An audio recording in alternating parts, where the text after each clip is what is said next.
चंदन संभाल चौका बैठाए सुंदर दुल्हा।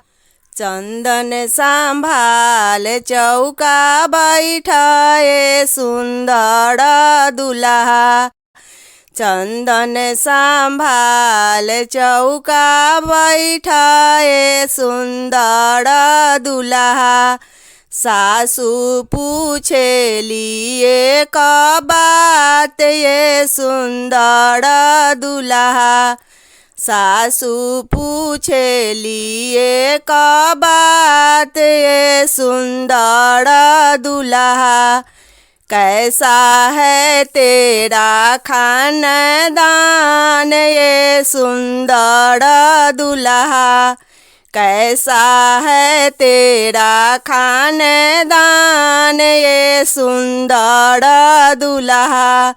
भैया तुम्हारे कौन नौकरी ये सुंदर दुल्हा।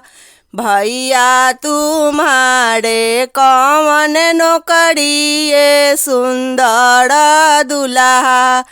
भैया हमारे हवलदार हैं भाभी के लिए।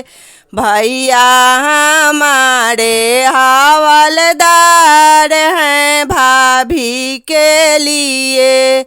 हम तो पढ़ीने कॉलेज ये लाडो के लिए।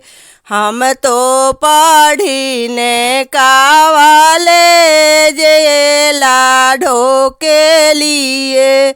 चंदन संभाल चौका बैठाए सुंदर दुल्हा।